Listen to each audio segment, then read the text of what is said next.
দেখো, আমরা আজকে এটা করবো, ঠিক আছে?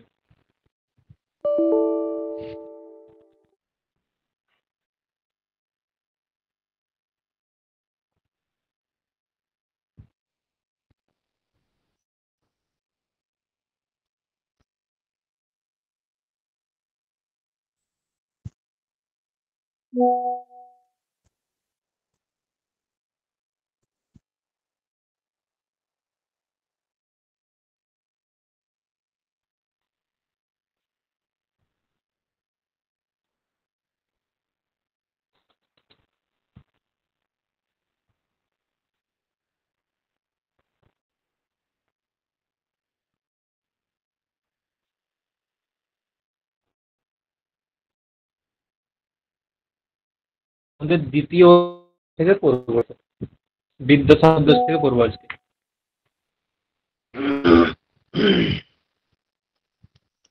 এই আমার মনে হয় যে কেন এই বইটা পড়াচ্ছি, কারণ এই বইয়ে যা ইনফরমেশন আছে এইগুলো যদি টেক্সট ওয়াইজ পড়ো, সেটা ভালো মনে থাকবে। ঠিক আছে? কি বললাম? যদি টেক্সট ওয়াইজ পড়ো ভালো মনে থাকবে নোট মুখস্থের থেকে। সেই জন্য আমি এটা, মানে যদিও এটা অনেক বড় মানে বেশ বড়, তথাপি যতটুকুই পড়বো টেক্সট ওয়াইজ পড়লে তোমাদের ভালো মনে থাকবে, এবং টেক্সটটা মোর ইজি। তোমাকে যদি 30 পেজ আমি স্টাডি মেটের, সেটাও করা আছে, মানে রেডি আছে, 30 পেজ দিয়ে দিলাম, তার থেকে এইগুলো পড়লে বেটার। দেখো, খুব ইজি। এখানে কি বলা আছে? প্রথমত বিদ্যা বিষয়ে আলোচনা আছে, বিদ্যা দেবেন স্যার তাহলে? মানে কি বলছো? বলছি পিডিএফটাও দেবেন স্যার? হ্যাঁ হ্যাঁ, দিয়ে দেবো। আচ্ছা। আচ্ছা, স্ক্রিন দেখা যাচ্ছে তো? যাচ্ছে না? হ্যাঁ দাদা দেখা যাচ্ছে। হুম। তাহলে কি বললাম, দেখো যে এখানে বিদ্যা বিষয়ে আলোচনা আছে, তাই দেখো নামকরণ করছে যে বিদ্যা সমুদ্দেশ। দেখো নামকরণ করা আছে দ্বিতীয় অধ্যায় বিদ্যা সমুদ্দেশ।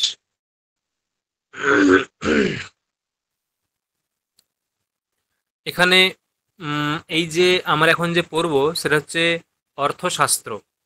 কার রচনা? কৌটিল্য, মহামতি কৌটিল্য। আহ, যাকে চাণক্য চাণক্য ধরা হয়, সে চাণক্যই হচ্ছেন কৌটিল্য। ঠিক আছে?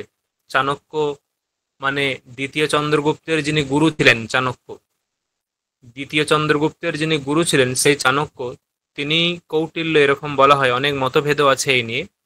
তাঁর রচিত অর্থশাস্ত্র, সেই অর্থশাস্ত্রের দ্বিতীয় অধ্যায় নাম হচ্ছে বিদ্যা সমুদ্দেশ। আমরা আহ, সেখানে বিদ্যার স্থাপনা করা হয়েছে। বিদ্যার স্থাপনা মানে যে বিদ্যা কয় প্রকার ইত্যাদি বিষয়ে আলোচনা হয়েছে, এবং গ্রন্থকার প্রথমে পূর্বাচার্যদের সিদ্ধান্ত আলোচনা করেছেন। পূর্বাচার্য মানে পূর্বাচার্যদের মত উত্থাপন করে, পূর্বাচার্যদের মত উত্থাপন করে তারপরে উনি নিজের সিদ্ধান্ত প্রকট করেছেন, বলেছেন না। কি সেটা দেখো, বলছে আনবীক্ষিকী ত্রয়ী বার্তা দণ্ডনীতি চেত বিদ্যাহ। আনবীক্ষিকী আনবীক্ষিকী ত্রয়ী বার্তা দণ্ডনীতি চেত বিদ্যাহ, মানে 4 প্রকার বিদ্যার কথা বলা হচ্ছে। 4 প্রকার বিদ্যা কি কি? আনবীক্ষিকী প্রথম, ত্রয়ী দ্বিতীয়, বার্তা 3, দণ্ডনীতি 4। আনবীক্ষিকী, ত্রয়ী, বার্তা, দণ্ডনীতি, এটা হচ্ছে আচার্য কৌটিল্যের মতে বিদ্যা। ঠিক আছে? মানে এখানে উনি যে এই 4টিকে স্বীকার করছেন এরকম কিছু বলেননি, উনি নিজের মতো করে বলেছেন যে আনবীক্ষিকী, ত্রয়ী, বার্তা, দণ্ডনীতি, এই 4 প্রকার হচ্ছে বিদ্যা। এরপর দেখো অন্যান্য আচার্যদের সিদ্ধান্ত উনি তুলে ধরছেন।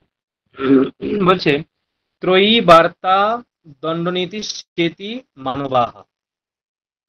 মানবাহা মানে কি?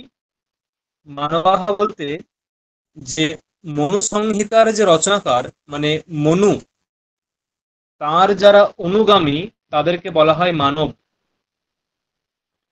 মানে মনু সংহিতার রচয়িতা মনু মুনি, তার যারা অনুগামী তারা হচ্ছেন মানব। মানে ভগবান মনু এবং তার অনুগামীদের মতে বিদ্যা তিন প্রকার। কি কি? ত্রয়ী, বার্তা এবং দণ্ডনীতি। কি বললাম? ত্রয়ী, বার্তা এবং দণ্ডনীতি। তাহলে আহ মানবরা, মনুর অনুগামীরা কাকে স্বীকার করলো না? আনবিক্ষিকীকে স্বীকার করছে না। না কেন আনবিক্ষিকীকে স্বীকার করছে না? সেই জন্য একটা মানে যুক্তি উত্থাপন করেছেন তারা, যে ত্রয়ী বিশেষো হি আনবিক্ষিকী, ত্রয়ী বিশেষো হি আনবিক্ষিকী। তার মানে কি বলছে? যে আনবিক্ষিকী বিদ্যাতে যা যা আলোচনা আছে, ত্রয়ী বিদ্যাতেও সেই সেই আলোচনা আছে। মানে ত্রয়ী বিশেষ, ত্রয়ী বিশেষ মানে ত্রয়ীর মধ্যে যা যা আলোচনা আছে, আনবিক্ষিকীতেও তাই তাই আলোচনা আছে। মানে অনেকটা সিমিলারিটি আছে। তাহলে দুটো বিদ্যাকে আমি ফালতু কেন স্বীকার করব? আমি একটাকেই স্বীকার করি। দুটো বিদ্যাকে আমি ফালতু কেন স্বীকার করবো? একটাকেই স্বীকার করি।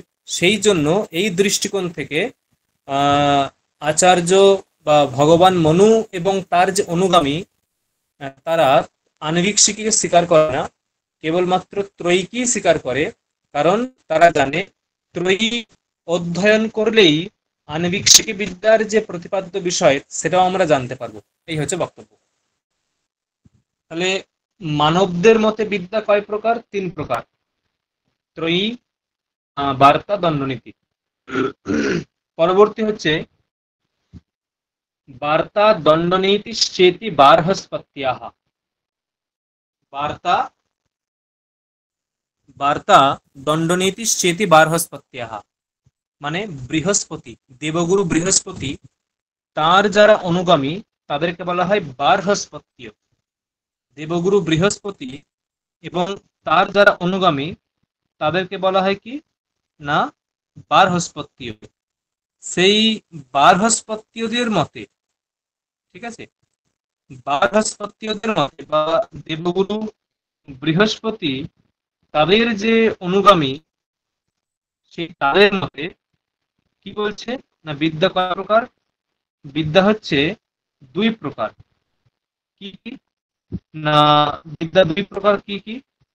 না বলছে বিদ্যা আহ বার্তা এবং দণ্ডনীতি।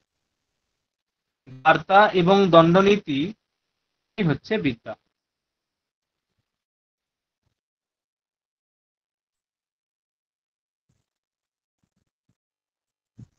ঠিক আছে? না কি কি হলো তাহলে? এদের মতে বিদ্যা কয় প্রকার? না বিদ্যা হচ্ছে দুই প্রকার।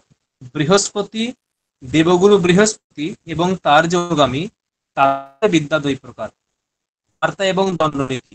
তাহলে ওরা ত্রয়ীকেও স্বীকার করছে না। ত্রয়ীকে স্বীকার করছে না। কেন করছে না? কেন করছে না? উত্তর দিচ্ছে দেখো, যে সংবর্ণ মাত্রম হি ত্রয়ী লোকযাত্রা বিদ ইতি। সংবর্ণ মাত্রম হি ত্রয়ী লোকযাত্রা বিদ ইতি। মানে আমাদের সমাজে দুই প্রকার মানুষ থাকেন। একটা হচ্ছে আস্তিক আর এক প্রকার নাস্তিক। আস্তিক যারা বেদ বিশ্বাস করেন, যারা ঈশ্বরে বিশ্বাস করেন তারা আস্তিক। যারা বেদে বিশ্বাস করেন না, যারা ঈশ্বরে বিশ্বাস করেন না তারা নাস্তিক। যারা নাস্তিক তারা সমাজে একটু মানে তাদের দিকে সমাজের অন্যান্য মানুষরা একটা কেমন দৃষ্টিতে তাকায়, যে এরা ভগবানকে বিশ্বাস করে না, একটা উপহাসের দৃষ্টিতে দেখে। ঠিক আছে? তাহলে কি বললাম, যারা নাস্তিক হয়, সমাজে যারা নাস্তিক, তাদেরকে তাদের তাদের প্রতি আস্তিকদের একটা তাচ্ছিল্য মনোভাব, যে এরা ভগবানকে বিশ্বাস করে না, বেদ বিশ্বাস করে না, কি মানুষ তোমরা। ঠিক আছে? এখন আচার্য বৃহস্পতি এবং অনুগামীদের বক্তব্য, যে যারা লোকযাত্রা জানেন, লোকযাত্রা জানেন মানে যে সমাজে কার সঙ্গে কিভাবে বিহেভ করতে হবে, কার সঙ্গে কিরকম মিশতে হবে, হ্যাঁ, কিভাবে আমি নিজের জীবনযাপন পরিচালনা করতে পারবো, কিভাবে আমার জীবনকে সুষ্ঠুভাবে পরিচালনা করতে পারবো, এইটা যিনি জানেন তিনি হচ্ছেন লোকযাত্রাবিদ। মানে লোকযাত্রাম জানাতি বা ব্যক্তি, লোকযাত্রাম মানে ব্যবহারিক জীবন পরিচালনাম, মানে ব্যবহারিক জীবন পরিচালনা করতে যিনি জানেন তিনি হচ্ছেন লোকযাত্রাবিদ। সেই তাদের বক্তব্য যে আমরা জীবন পরিচালনা করতে পারবো, ঠিক আছে, মানে কার সঙ্গে কিরকম বিহেভ করতে হবে, কিরকম বিহেভ করলে সম্মান পাওয়া যাবে, কিরকম করলে অপমানিত হবে, কার সঙ্গে কিরকম কথা বললে উঁচু জায়গায় যাওয়া যাবে, এইগুলো আমরা জানি। তাহলে ত্রয়ী মানুষ পড়ে কেন? যে ত্রয়ী মানুষ এই জন্য, লজ্জা নিবারণের জন্য। যদি বলে যে, যদি আমি বলি যে আমি ত্রয়ী স্বীকার করি না, ত্রয়ী মানে বেদ, মানে বেদ স্বীকার করি না, তার মানে বেদকে আমি অস্বীকার করি, তার মানে আমি নাস্তিক। তাহলে সমাজের চোখে আমি লজ্জিত হব, আমি উপহাসের পাত্র হব। যদি বলি আমি ত্রয়ী স্বীকার করি, মানে বেদ স্বীকার করি, তাহলে আমি আস্তিক, সমাজ আমাকে ভালো দৃষ্টিতে দেখবে। অতএব ত্রয়ীটা কি অ্যাকচুয়ালি? ত্রয়ীটা হচ্ছে লজ্জা নিবারণের একটা উপায়। ত্রয়ী ইকুয়াল টু একটা লজ্জা নিবারণের উপায়। তাই দেখো বলছি যে সংবরণ মাত্রম, সংবরণ মাত্রম মানে লজ্জা ঢাকার উপায় মাত্র ত্রয়ী। মানে যারা লোকযাত্রা জানেন, লোকযাত্রা যিনি জানেন, তার নিকটে ত্রয়ী কি? লজ্জা ঢাকার উপায় মাত্র, অন্য কিছু না।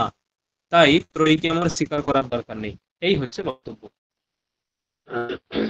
বলে আচার্য বৃহস্পতি বা দেবগুরু বৃহস্পতি এবং তার অনুগামীদের মতে বিদ্যা কয় প্রকার? 2 প্রকার।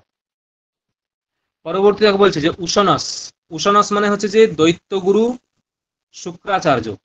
উশনস মানে এখানে আছে ঔশনসাহা, ঔশনসাহা অর্থাৎ উশনস এবং তার অনুগামী, উশনস এবং তার অনুগামী। তাদের মতে বিদ্যা কয় প্রকার? তাদের মতে একই বিদ্যা, তাদের মতে বিদ্যা একটাই, কি না? দণ্ডনীতি। দণ্ডনীতি একা বিদ্যা ইতি ঔশনসাহা। উশনস, উশনস মানে শুক্রাচার্য, ঠিক আছে, দৈত্যদের গুরু শুক্রাচার্য, তিনি এবং তার অনুগামীদের বক্তব্য বিদ্যা এক প্রকারই, কি না? দণ্ডনীতি। না কেন? তস্যাম হি সর্ববিদ্যারম্ভ প্রতিবদ্ধাহা।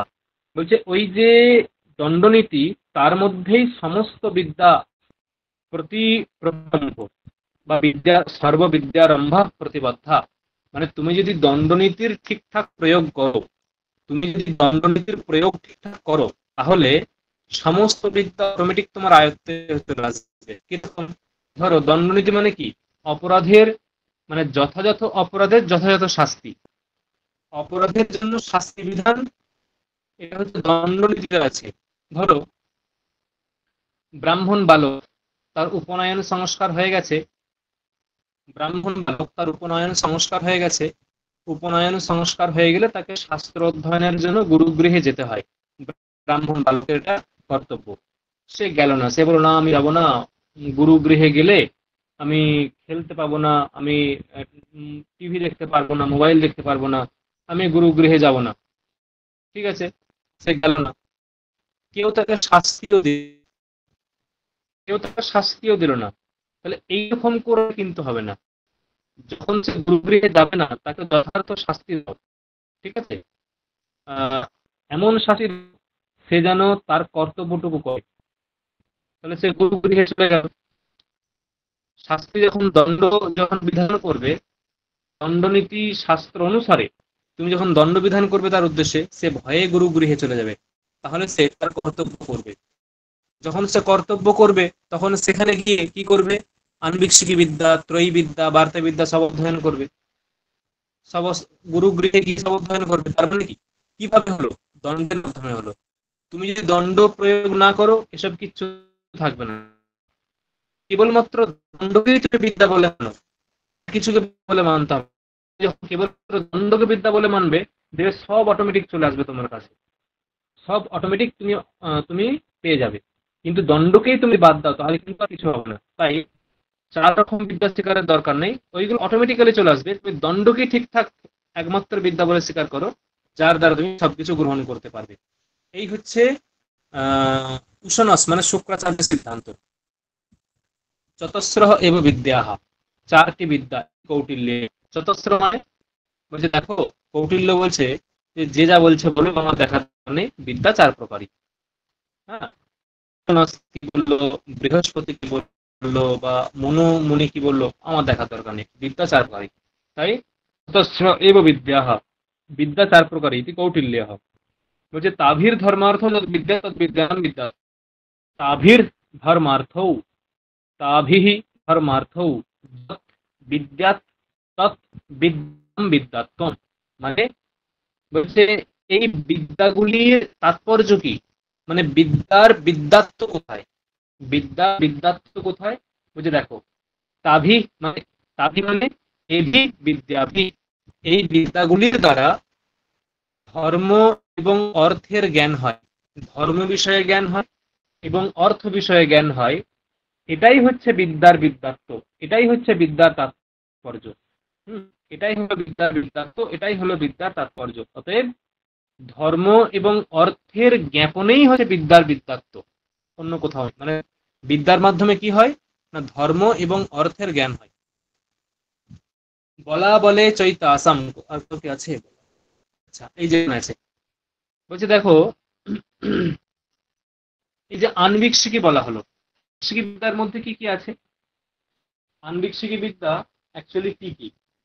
দেখো যে সাংখ্যম যোগ লোকায়তম চেত্যানবিকশিকি, মানে আনবিকশিকের মধ্যে কি কি পড়ে, আনবিকশিকি বিদ্যার মধ্যে কি কি ইনক্লুড হয়।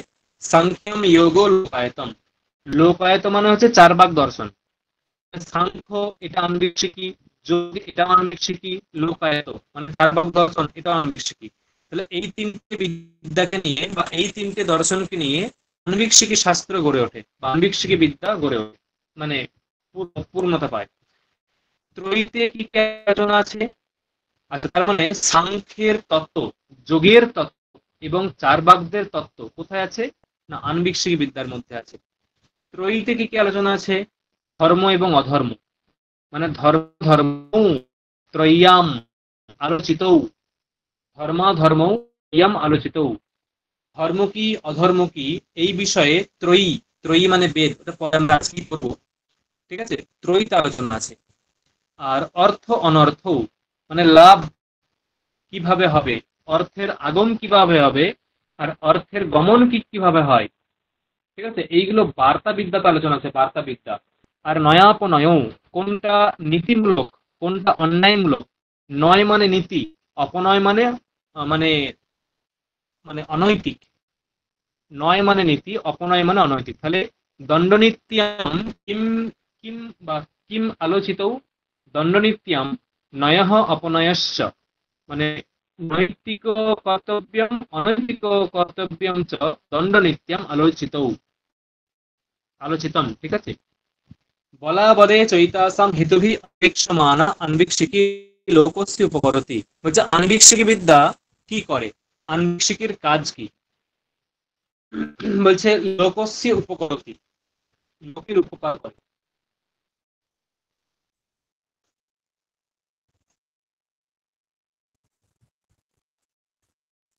কি করে না, আনবিকশিকি বিদ্যা লোকস্য উপকরতি, অর্থাৎ আনবিকশিকি বিদ্যা লোকের উপকার করে।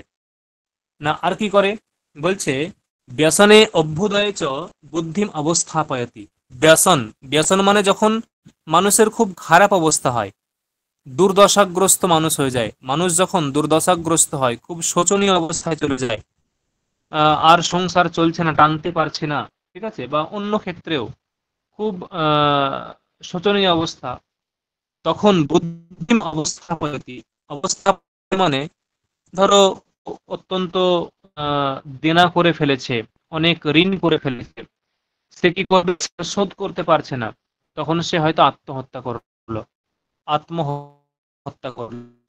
এটা কিন্তু ভুল পথ। ঋণ করেছে, করতে হবে। অবস্থায় যদি সে আন্বিক বিদ্যা জানে, আন্বিক বিদ্যার জ্ঞান যদি তার মধ্যে থাকে, ওই আন্বিক বিদ্যা তার বুদ্ধিকে অবস্থাপয়তি মানে স্থিতি করে দেবে। স্থিতি কর্তব্য কর্তব্য করতে, যে হ্যাঁ মানছি, ধার করেছি, ঠিক আছে, মানছি ধার করেছি, কিন্তু তার জন্য আত্মহত্যা একমাত্র পথ হতে পারে না। তা এই সময় এটা করা উচিত। এইরকম আন্বিক বিদ্যা তার মধ্যে যদি থাকে, তখন তাকে সঠিক পথ দেখাবে, তার বুদ্ধিকে বিচলিত হতে দেবে না, ঠিক আছে, বিচলিত হতে দেবে না তার বুদ্ধি। এইটা হচ্ছে আন্বিক বিদ্যা। তাই যে বুদ্ধিম অবস্থাপয়তি। আর কি অভ্যুদয়ে, অভ্যুদয় মানে যখন আমার অনেক উন্নতি হবে, হঠাৎ করে আমি 1 কোটি টাকা পেয়ে গেছি, 3 কোটি টাকা পেয়ে গেছি, কি করব কি না করব, ঠিক আছে, মানে 3 কোটি টাকা পেয়েই আমি যা না তাই করছি, এরকম নয়। মানে অভ্যুদয় যদি আমার হঠাৎ করে উন্নতি হয়, তখন যদি আন্বিক বিদ্যার জ্ঞান থাকে, তুমি ঠিকঠাক পথে চলবে। তুমি অভ্যুদয়ে তোমার যদি উন্নতি হয়, তখনও তোমার বুদ্ধিকে বিচলিত হতে দেবে না, ঠিকঠাক অবস্থা, ঠিক আছে। আর কি প্রজ্ঞা বাক্য ক্রিয়া বৈশারদ্যম করতি। প্রজ্ঞা মানে বুদ্ধি, প্রজ্ঞা মানে বুদ্ধি, মানে বুদ্ধির বিকাশ ঘটায়, বাক্য প্রয়োগ যথাযথ করে। আর কি ক্রিয়া বৈশারদ্যম করতি। ক্রিয়া বৈশারদ্যম মানে ক্রিয়া বৈশারদ্যম মানে যে তুমি কোন কর্মটা কিভাবে করলে সাফল্য আসবে, কোন কর্ম কিভাবে করলে সাফল্য আসবে, তোমাকে ক্রিয়া বৈশারদ্য মানে হচ্ছে ক্রিয়াতে পটু, কর্মে পটু করে তুলবে, কর্মে পটু করে তুলবে, এটা হচ্ছে বক্তব্য। তাহলে প্রজ্ঞা মানে বুদ্ধির বিকাশ ঘটাবে, বাক্য প্রয়োগ যথাযথ করবে, এবং ক্রিয়া বৈশারদ্যম করতে নামো কর্মণি পটু, কর্মণি পটুত্তম উৎপাদয়তি। এই আন্বিক বিদ্যা তোমাকে প্রতিটা কর্মে তোমাকে কুশল করে তুলবে, দক্ষ করে তুলবে, পটু করে তুলবে, এটা হচ্ছে বক্তব্য। তাই যে ক্রিয়া বৈশারদ্যম করতি, এই হচ্ছে আন্বিক বিদ্যার কাজ। তাই দেখো আন্বিক বিদ্যাকে কি বলা হয়েছে, প্রদীপ সর্ববিদ্যানাম, সমস্ত বিদ্যার প্রদীপ তুল্য কে, এই আন্বিক বিদ্যা। প্রদীপ তুল্য কেন? প্রদীপ কি করে? প্রদীপ অন্ধকার একটা স্থানকে আলোকিত করে তোলে, অন্ধকার একটা স্থানকে আলোকিত করে তোলে প্রদীপ। তেমনি আন্বিক বিদ্যাও অন্যান্য বিদ্যাকে প্রকাশ করে। সিমিলারিটি কোথায়? প্রদীপও প্রকাশ করে, আন্বিক বিদ্যাও প্রকাশ করে, এখানে সিমিলারিটি, ঠিক আছে। প্রদীপ সর্ববিদ্যানাম মানে ইয়ম আন্বিক বিদ্যা, ইয়ম আন্বিক বিদ্যা সর্ববিদ্যানাম প্রদীপ স্বরূপিণী, ইয়ম আন্বিক বিদ্যা সর্ববিদ্যানাম প্রদীপ স্বরূপিণী, ঠিক আছে। তাহলে এই আন্বিক বিদ্যা সমস্ত বিদ্যার প্রদীপের মতো, না আলোকিত করে বলে। আর উপায় সর্বকর্মনাম, সর্বকর্মনাম উপায়, অর্থাৎ সমস্ত কর্মের উপায়, কর্মটা কিভাবে করব, কোন ভাবে করলে আমার সাকসেস আসবে, কিভাবে করলে আমি ঠিকঠাক পথে এগোবো, এইরকম হচ্ছে উপায়। তিনি উপায় বাতলে দেয়, এই আন্বিক বিদ্যা উপায় বাতলে দেয়, ঠিক আছে।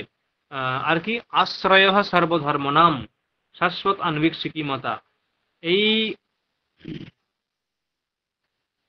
সমস্ত ধর্মের আশ্রয় স্বরূপ হচ্ছে আন্বিক বিদ্যা, সমস্ত ধর্মের আশ্রয় স্বরূপ আন্বিক বিদ্যা, শাশ্বত আন্বিক মতা। এই হচ্ছে প্রথম অধ্যায়, ঠিক আছে। দ্বিতীয় অধ্যায় পড়ব। আচ্ছা, প্রথম অধ্যায় কোথাও কোনো জিজ্ঞাসা আছে? কারোর কোনো জিজ্ঞাসা আছে? স্যার রচনাকাল কোন সময়? তাই রচনাকাল কৌটিল্য কোন সময়ের? আচ্ছা, এই এই এই এই একটা ডকুমেন্টস আমি পরে দেবো, ঠিক আছে, সময় পরে দেবো। এগুলো ডাউট আছে এসব নিয়ে, মানে 2-3টে মত বলা হয়। কৌটিল্য তো চাণক্য, মানে ওই বিক্রমাদিত্যের সময় কত, 2য় শতাব্দী মেবি, 2য় থেকে 4র্থ এরকম হবে। চতুর্থ। ওই 2য় কিংবা 4র্থ, মানে 2য় থেকে 4র্থ এরকম ধরা, মানে এরকম বলা হয়। এই যেগুলো চন্দ্রগুপ্ত শাসনকাল থেকে 4th শতাব্দী। হ্যাঁ, একদমই তাই, ওটাই বলতে চাইছি যে চন্দ্রগুপ্তের চন্দ্রগুপ্তের শাসনকাল চতুর্থ, আর চন্দ্রগুপ্তের ইয়েতে নবরত্ন ছিলেন।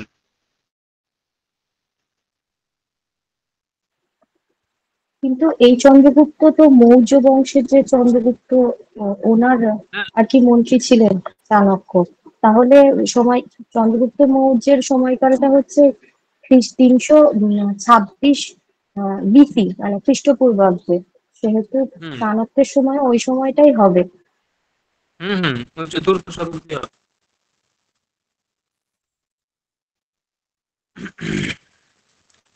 হ্যাঁ। আমি এখন আমি শুধু এখন টেক্সটটা পড়াচ্ছি, ঠিক আছে? টেক্সটের মধ্যে যেগুলো প্রশ্ন সেগুলো তোমাদের ক্লিয়ার হয়ে যাবে। আর এখান থেকে ওভারঅল একটা যে শর্ট কোয়েশ্চেন টাইপ আমি দেবো, ঠিক আছে? একটা জেনারেল ইনফরমেশন শর্ট কোয়েশ্চেন আমি দিয়ে দেবো। তাহলে এখন দেখো, আমরা যেটা পড়লাম সেটা ওই টেক্সট থেকে কোনো অসুবিধা আছে যেটা পড়ালাম?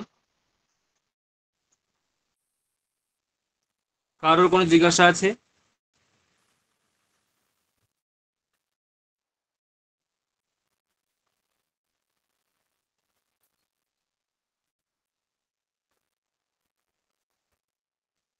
হুম, দেখো পরবর্তী স্যার, দ্বিতীয় অধ্যায়। আণবিক শিক্ষা ত্রয়ী আর দণ্ডনীতির মানে সম্বন্ধে বললেন, বারটা কি বলে দিয়েছেন? আমি কি শুনিনি এরকম কিছু হবে? যেমন আহ্নিক শিক্ষার সাংখ্য, যোগ, লোকায়ত, ত্রয়ীতে ধর্ম অধর্মের আলোচনা হচ্ছে, হুম, দণ্ডনীতিতে নৈতিক। হ্যাঁ বলো। আর শুনতে পাচ্ছে না? হ্যাঁ,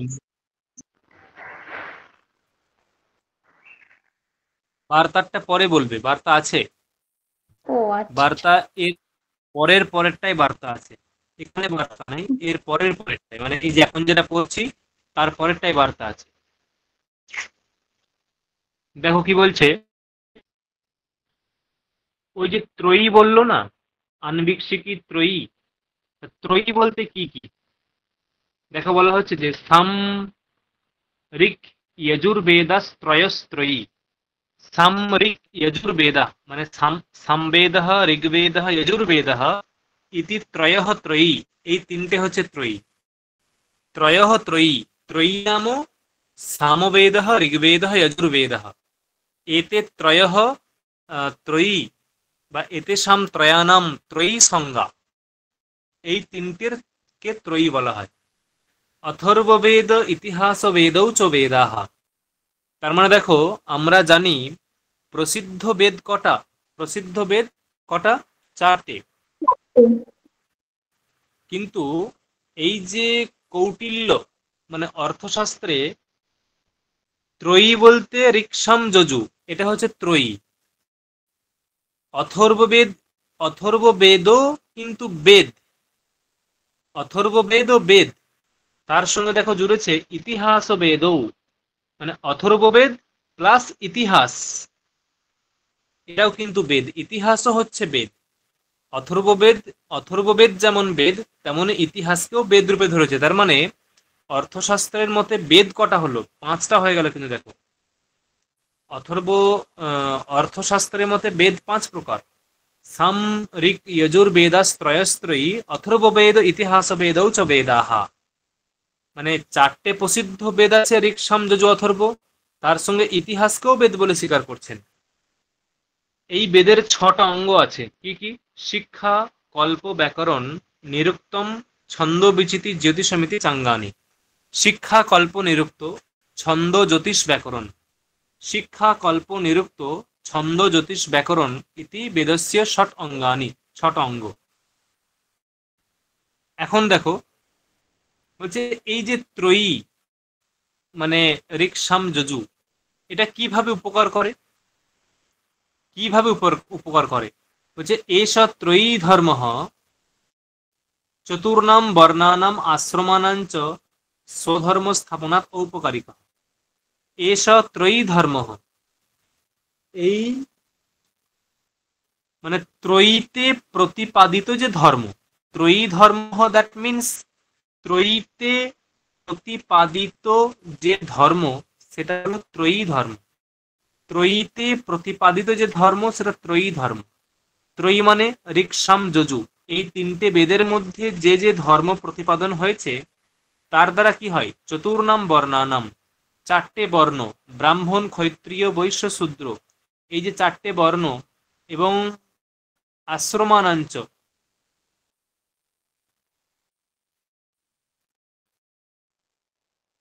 ব্রাহ্মণ ক্ষত্রিয় বৈশ্য শূদ্র, এই যে চারটে বর্ণ এবং আশ্রম, ব্রহ্মচর্য গার্হস্থ বানপ্রস্থ সন্ন্যাস, এই যে আশ্রম, এই চারটি বর্ণের এবং চারটি আশ্রমের অত্যন্ত উপকারক।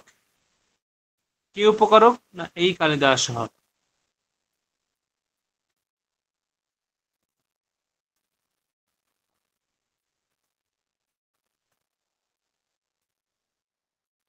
তাহলে কি বললাম, চারটি ধর্ম, এই চারটি আশ্রম এবং চারটি বর্ণ তাদের মহৎ উপকার সাধন করে এই ত্রয়ীতে। ত্রয়ী ধর্ম, ত্রয়ী ধর্ম মানে ত্রয়ীতে আলোচিত যে ধর্ম, ত্রয়ীতে আলোচিত যে ধর্ম, সেই ধর্মটা কি করে না, এই চারটি বর্ণ এবং চারটি আশ্রমের মহৎ উপকার করে। দেখো, এখন ব্যাখ্যা করা হচ্ছে এই যে চারটে চারটে বর্ণ, ব্রাহ্মণ ক্ষত্রিয় বৈশ্য শূদ্র, এদের নিজস্ব কর্ম কি, এদের নিজ নিজ কর্ম কি, মানে নিজ নিজ গ্রুপের নিজ নিজ কর্ম কি। এই দেখো, বর্ণ ধর্মাহা, স্বধর্ম ব্রাহ্মণস্য, মানে ব্রাহ্মণের নিজের ধর্ম কি, ব্রাহ্মণের নিজের ধর্ম হচ্ছে ব্রাহ্মণ নিজে পড়বে, অন্য কেউ পড়াতে পারবে। ব্রাহ্মণ,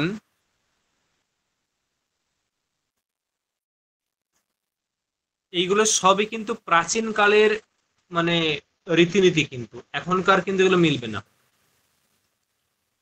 তাহলে ব্রাহ্মণ নিজে পড়বে, মানে ব্রাহ্মণের অধিকার ছিল নিজে পড়ার এবং অন্যকে পড়ানোর। নিজের বাড়িতে পুজো করবেন, অন্যের বাড়িতেও পুজো করবেন, ব্রাহ্মণের দুটোই অধিকার আছে। নিজের বাড়িতে পুজো করবেন, অন্যের বাড়িতেও পুজো করবেন। আর কি না, দান করবেন এবং দান গ্রহণ করবেন, এই ছটা হচ্ছে ব্রাহ্মণের কাজ। তাহলে কি কি বললাম, ব্রাহ্মণের কাজ দান গ্রহণ করা এবং দান করা দুটো। আর কি না, দান গ্রহণ করা, দান করা দুটো।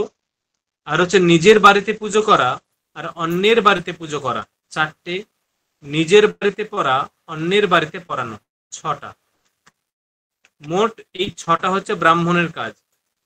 না, না কি বলছি দেখো, যে ব্রাহ্মণস্য স্বধর্ম ব্রাহ্মণস্য, ব্রাহ্মণের ধর্ম কি, অধ্যয়নম, নিজ অধ্যয়ন করা, অধ্যাপনম মানে অন্যকে অধ্যাপনা মানে অন্যকে পড়ানো, আর যজনম মানে নিজের বাড়িতে পুজো করা, ইয়াজনম মানে অন্যের বাড়িতে পুজো করা, আর প্রতিগ্রহ মানে গ্রহণ করা, অন্যরা যে দেবে সেটা গ্রহণ করা।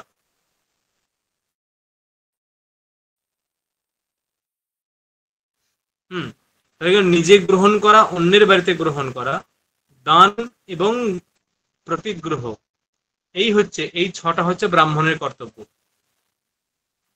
না পরবর্তী কি, ক্ষত্রিয়স্য, দেখো একমাত্র ব্রাহ্মণই পারে অন্যকে পড়াতে, একমাত্র ব্রাহ্মণই পারে অন্যের বাড়িতে পুজো করতে, আর কেউ কিন্তু পারবে না এগুলো।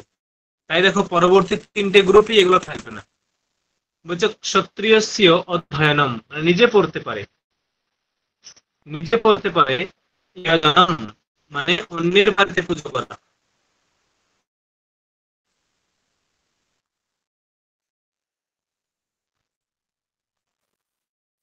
হুম, কি বললাম, যে অধ্যয়নম মানে নিজে পুজো করতে পারে, সরি নিজে পড়তে পারে ক্ষত্রিয়। আর যজনম মানে অন্যের বাড়িতে পুজো নয়, নিজের বাড়িতে পুজো করা। যজনম মানে ক্ষত্রিয় অন্যের বাড়িতে কিন্তু পুজো করতে যেতে পারবে না, নিজের বাড়িতে হলে সে করতে পারে, সেটা সবাই করে। আর কৃষি, না, দান, ক্ষত্রিয় দান গ্রহণ করতে পারবে না, দান করতে পারবে কিন্তু দান গ্রহণ করতে পারবে না।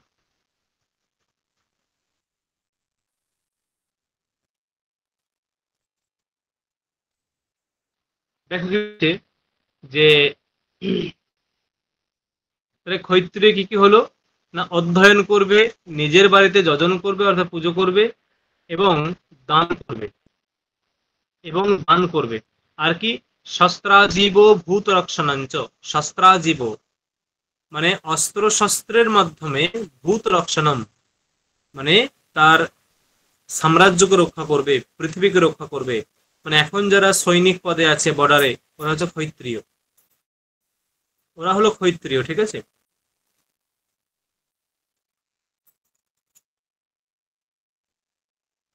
মানে যারা পুলিশ, আর্মি, এদের ক্ষত্রিয় বলা হচ্ছে।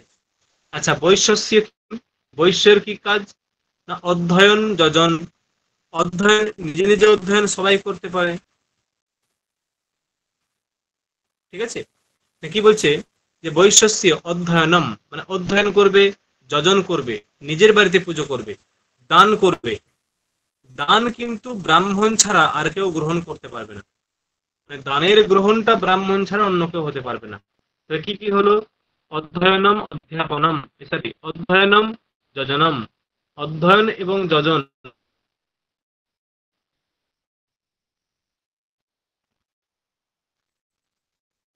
কি হলো না অধ্যয়ন যজন দান আর কৃষি পশুপাল্যে বাণিজ্যাচ।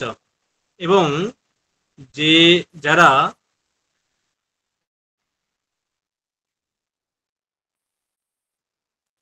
যারা বৈশ্য তারা অধ্যয়ন করবে, যজন করবে, দান করবে, কৃষি কাজ করবে, পশুপালন করবে এবং বাণিজ্য করবে। কৃষি, পশুপালন এবং বাণিজ্য, আর এদিকে অধ্যয়ন যজন, কৃষি পশুপালন বাণিজ্য দান, কৃষি পশুপালন বাণিজ্য দান।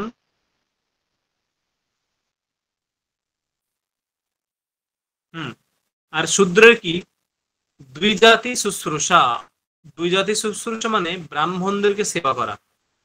দুই জাতি মানে ব্রাহ্মণদেরকে সেবা করা। দুই জাতি শুশ্রূষা বার্তা কারু কুশীলব কর্মচ, ঠিক আছে।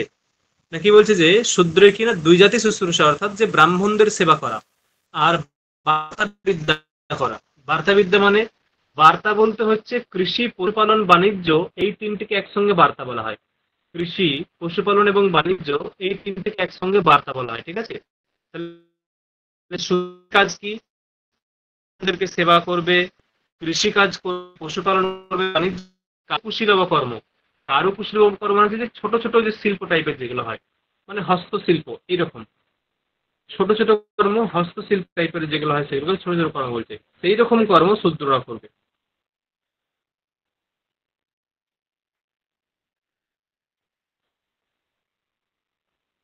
দেখো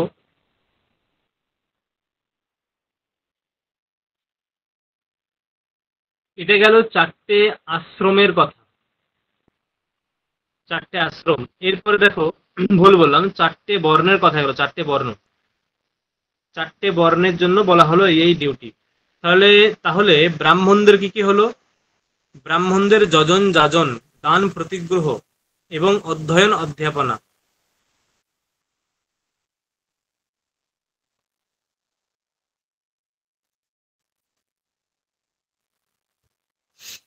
দেখো এরপরে কি বলছে, এরপর হচ্ছে চারটে আশ্রমের কথা বলবে, চারটে আশ্রমের কি কি ধর্ম বলছে। গৃহস্থস্য সকর্মা জীব তুল্যৈহি অসমান ঋষিভি বৈবাহ্যম ঋতুগামিত্বম দেবপিত্র অতিথি ভৃত্যেষু ত্যাগ শেষ ভোজনম চ।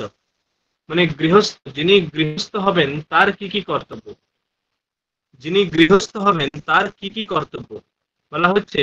গৃহস্থস্য স্বকর্মা জীব মানে নিজে কর্মের মাধ্যমে সংসার পরিচালনা করবেন না, স্বকর্মা জীব অর্থাৎ নিজের নিজের যোগ্যতায় যে কাজ পাবে, যে কাজ করবে তার দিয়ে সংসার পরিচালনা করতে পারে, যে বক্তব্য। আর কি না তুল্যৈহি অসমানর্ষিভি বৈবাহ্যম। তুল্যৈহি মানে সমজাতীয়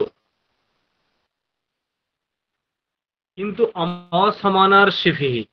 অসমানার্ষিভি মানে যে যখন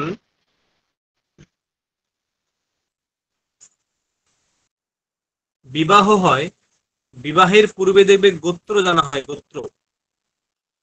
যদি গোত্র এক হয়,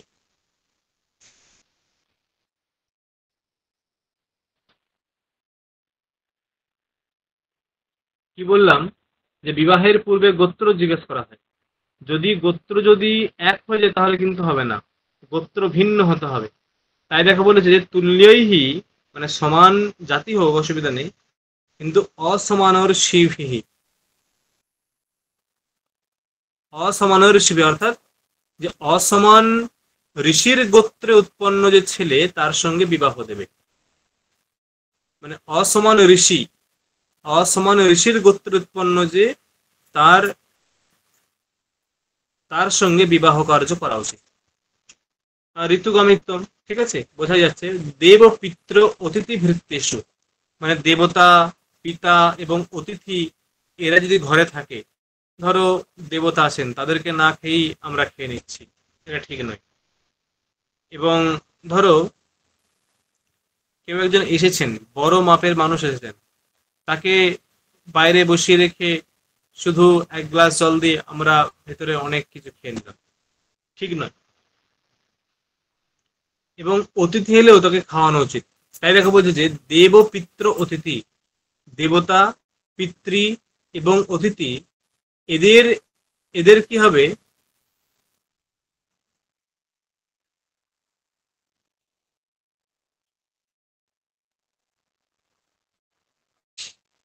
দেখো পরে কি বলছে, যে দেব পিতৃ অতিথি ভৃত্যেষু, মানে দেবতা, পিতা, অতিথি এবং ভৃত্য, এদের কাছে ত্যাগ করতে হবে। ত্যাগ করতে মানে এদের তাকে খাওয়াতে হবে। তারপরে শেষ ভোজনাঞ্চ, এবং যিনি গৃহস্থ হবেন তিনি শেষে ভোজন করবেন, শেষ ভোজনাঞ্চ, ঠিক আছে, মানে অন্তিমে গিয়ে শেষে ভোজন করবেন। ব্রহ্মচারিণঃ স্বাধ্যায় অগ্নি,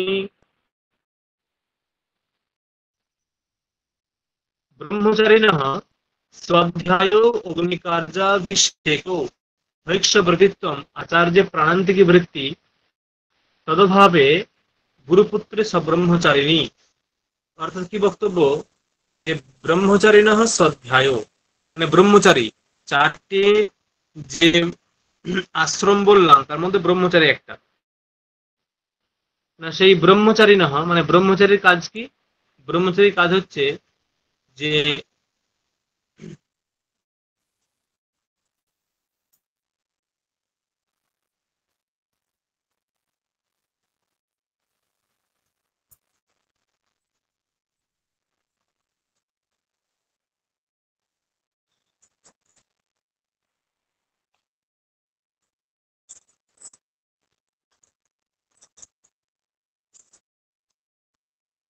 কি বললাম, ব্রহ্মচারীর কাজ হচ্ছে অগ্নিকার্য, স্বাধ্যায় অধ্যয়ন করা। স্বাধ্যায় অধ্যয়ন করা মানে তার যেগুলো পঠনীয় শাস্ত্র, তার যেগুলো পঠ- তার যেগুলো পঠনীয় শাস্ত্র, সেই পঠনীয় শাস্ত্রর অধ্যয়ন হচ্ছে স্বাধ্যায়। মানে ব্রহ্মচারীর যেগুলো পঠনীয় শাস্ত্র, সেই পঠনীয় শাস্ত্রগুলো অধ্যয়ন করাই হচ্ছে স্বাধ্যায়। তাহলে ব্রহ্মচারী সে স্বাধ্যায় করবে, অগ্নিকার্য করবে। অগ্নিকার্য মানে সকালে, সন্ধ্যায় এবং দুপুরে, ওটাকে কি বলা হয়, যে শ্রবণ করা, শ্রবণ, প্রাতঃশ্রবণ, মাধ্যন্দিন শ্রবণ এবং সায়ং শ্রবণ, মানে ওটাকে বলা হচ্ছে যে অগ্নিকার্য, অভিষেক, অগ্নিকার্য অভিষেক করতে হবে। আর ভিক্ষা দত্তত্ব, মানে সে ভিক্ষা করে দিন চালাবে, তার যে খাবার সে ভিক্ষা করে নিয়ে আসবে। আর আচার্যে প্রাণান্তিকী বৃত্তি, আচার্য যতদিন বাঁচবেন তার সঙ্গে সম্বন্ধ রাখতে হবে। মানে যে আমার বিদ্যা অর্জন শেষ, আমি চলে গেলাম, ভুলে গেলাম, দরকার নেই, এরকম নয়। আচার্যে প্রাণান্তিকী বৃত্তি, মানে প্রাণের যতক্ষণ না অন্তিম সময় আসছে ততক্ষণ আচার্যের সঙ্গে ভালো সম্বন্ধ রাখতে হবে, সম্পর্ক রাখতে হবে। আর কি বলছে, তদভাবে, যদি আচার্য না থাকে, হঠাৎ করে বলা যায়, তাহলে কি হবে, গুরুপুত্রে, মানে ওই যে গুরুর যিনি পুত্র ছিলেন, আচার্যের যিনি ছেলে, তার সঙ্গে সম্বন্ধ রাখা যেতে পারে, এটা হচ্ছে বক্তব্য। বানপ্রস্থস্য, বানপ্রস্থ, যে বানপ্রস্থ তার কিরকম ডিউটি, তার কিরকম করণীয়, হয়তো ব্রহ্মচর্যম, তাকে ব্রহ্মচর্য পালন করতে হবে। ভূমৌ শయ్যা, ভূম মানে মাটিতে শয়ন করতে হবে, ব্রহ্মচর্য ভূমৌ শయ్যা। জটা অজিন ধারণম, জটা মানে যে চুল কাটবে না, জটা রাখবে। অজিন ধারণ মানে এক প্রকার বস্ত্র, অজিন হরিণের ছাল দিয়ে তৈরি, হরিণের ছাল দিয়ে তৈরি অজিন, সে অজিনকে বস্ত্ররূপে পরবেন। আর কি অগ্নিকার্য, অগ্নিহোত্র অভিষেক, বললাম অগ্নিহোত্র অভিষেক, অগ্নিহোত্র কাজ করবে, মানে অগ্নিহোত্র করবেন, উপাসনা করবেন, অভিষেক ইত্যাদি করবেন। দেবতা পিতৃ অতিথি পূজা বন্যাস আহার, দেবতার পূজা করবেন, অতিথিদের সেবা করবেন, দেবতার পূজা করবেন, পিতার পূজা করবেন, অতিথিদের সেবা করবেন। আর কি বলা হচ্ছে যে বন্যাস আহার, এবং তিনি যে প্রত্যেকদিন কিছু খাবেন সেগুলো বন থেকেই সংগ্রহ করতে হবে, বন্যাস আহার, সেগুলো বন থেকেই সংগ্রহ করতে হবে, ফলমূল যা পাবে সেগুলোই খাবে। তাহলে কি হলো যে বানপ্রস্থের কি কি, ব্রহ্মচর্য পালন, মাটিতে শইয়া, মাটিতে শুতে হবে, আর জটা ধারণ করতে হবে, অজিন ধারণ করতে হবে, আর অভিষেক অগ্নিহোত্র অভিষেক, তার সঙ্গে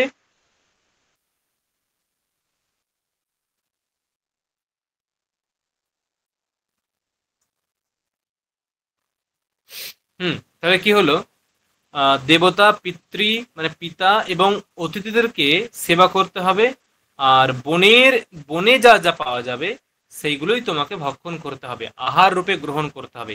বন্যস্য আহার, বন্য মানে বনে প্রাপ্ত যে বস্তু সেইগুলোই তোমাকে আহার রূপে গ্রহণ করতে হবে।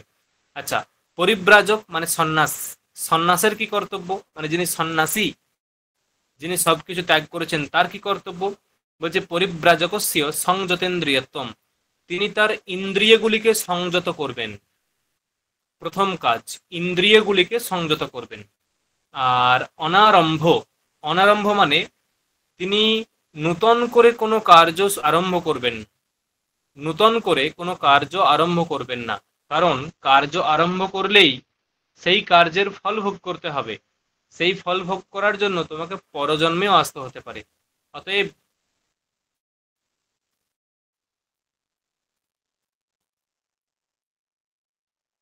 অতএব কি বলছে যে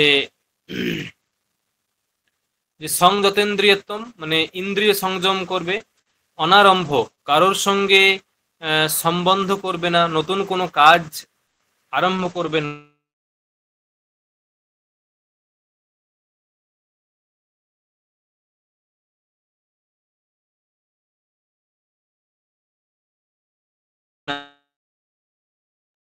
না, সঙ্গ বলে এর সঙ্গে মেশা চলবে, মেশা যাবে না। ঠিক আছে, ত্যাগ, অন্যের সঙ্গে সেরকম ভাবে মেশা চলবে না, কারণ যদি পাঁচজনাকার সঙ্গে আলাপ আলোচনা করো, গল্প করো, তাহলে ঈশ্বরকে সেবা করার সময়টা কমে যাবে, ঈশ্বরকে উপাসনা করার সময়টা কমে যাবে। তুমি যত একা থাকবে সেই একাকী মুহূর্তে তুমি ঈশ্বরকে ডাকতে পারবে, এটা হচ্ছে বক্তব্য। কি ভৈক্ষব্রতত্বম মানে সে ভিক্ষা করতে হবে। আর অনেকত্র অরণ্য বাস মানে অরণ্যে বাস করতে হবে, তুমি যে ভালো একেবারে লাক্সার রুমে হোটেলে থাকবে এমন নয়, অরণ্যে বাস করতে হবে। ভৈক্ষব্রতত্বম, ভৈক্ষব্রতম মানে ভিক্ষা করে তোমাকে দিন চালাতে হবে। আর অনেকত্র অরণ্য বাস, অরণ্যে বাস করতে হবে। বাহ্যম আভ্যন্তরম চ শৌচম মানে বাহ্যিক শৌচ এবং আভ্যন্তরীণ শৌচ তোমাকে ব্যবহার করতে হবে। বাহ্যিক শৌচ মানে বাহ্যিক শৌচ হচ্ছে যে স্নান ইত্যাদি যেগুলো হয় বাহ্যিক শৌচ, আর আভ্যন্তরীণ শৌচ মানসিক শৌচ, মানে মানসিক শুদ্ধ তোমাকে থাকতে, মানসিক ভাবে তুমি শুদ্ধ হবে, বক্তব্য।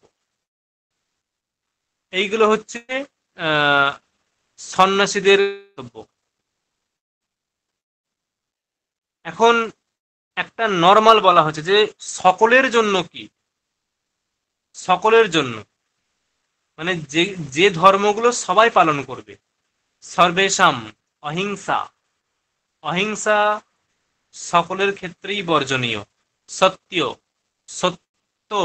সবাই বলবে, সকলেরই সত্য বলা উচিত। শৌচ মানে পবিত্রতা, অনসূয়া মানে হিংসা না করা, অনসূয়া হিংসা না করা, অনিরিশংস মানে অনিষ্ঠুরতা, নিষ্ঠুর না হওয়া, ক্ষমা এবং ক্ষমা করতে হবে। কেউ যদি দোষ করে,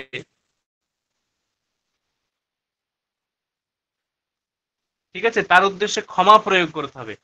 ধরো কেউ একজন খুব শক্তিশালী, খুব শক্তিশালী, ফলে একজন সেই খুব শক্তিশালীর কাছে দোষ করেছে কি একটা দুর্বল, তাহলে দুর্বলটাকে শাস্তি দেওয়ার অধিকার আছে যে পরাক্রমিতার।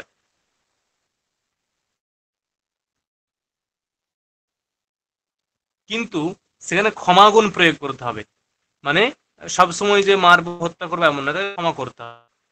আর স্বধর্ম মানে এই যে ধর্ম পরিপালন করলে কি হয়, মানে এগুলো যদি আমরা করি, হিংসা, সত্য, শৌচ, অস্তেয়, অনিরসংশয়, এইগুলো তো এক প্রকার ধর্ম। বলছে এই ধর্ম পরিপালন করলে কি হয়, স্বধর্ম স্বর্গায়, তুমি যদি ধর্ম পরিপালন করো তুমি স্বর্গের পথ প্রশস্ত করছো। ধর্ম পরিপালন করলে স্বর্গের পথ প্রশস্ত করছো। আর অনন্ত্যায় মানে অনন্ত দিনের জন্য স্বর্গ, অল্প দিনের জন্য নয়, অনন্ত কালের জন্য স্বর্গ। আর কি, তস্য অতিক্রমে লোকঃ সংকরাৎ উচ্ছেদ্যেত। তস্য অতিক্রমে মানে তুমি যদি এই সমস্ত আদেশ উপদেশ না শোনো, তাহলে সংকরাৎ উচ্ছেদ্যেত।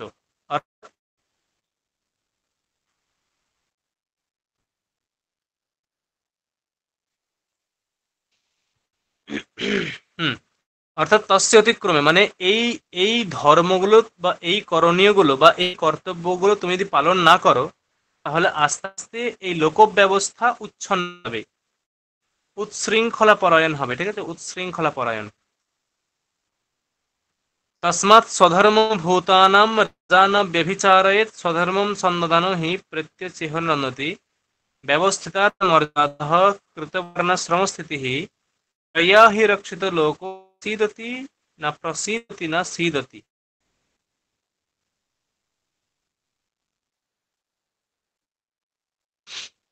হুম, দেখো এই হচ্ছে গেল, এই শ্লোকটায় কিছু নেই, তেমন বললাম না। তাহলে এটা গেল দ্বিতীয় অধ্যায় পর্যন্ত। ঠিক আছে, 3 নম্বর অধ্যায় কি আছে? আচ্ছা, ওখানে কোনো জিজ্ঞাসা আছে? 3 নম্বর অধ্যায় কোনো জিজ্ঞাসা আছে? সরি, 2 নম্বর অধ্যায় কোনো জিজ্ঞাসা আছে? 2 নম্বর অধ্যায়ে কোনো জিজ্ঞাসা আছে, হ্যাঁ কি না?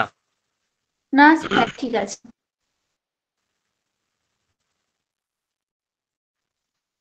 3 নম্বর দেখো, বার্তা, বার্তা স্থাপনা এবং দণ্ডনীতি স্থাপনা। 3 নম্বর যেটা আমরা পড়বো এখন, কিন্তু চতুর্থ অধ্যায়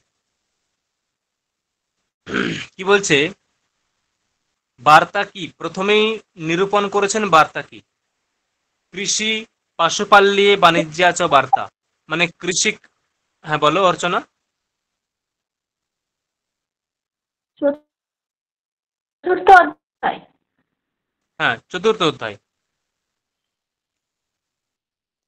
বলছি এটা কৃষি, চতুর্থ অধ্যায়, তৃতীয় অধ্যায়। চতুর্থ চতুর্থ।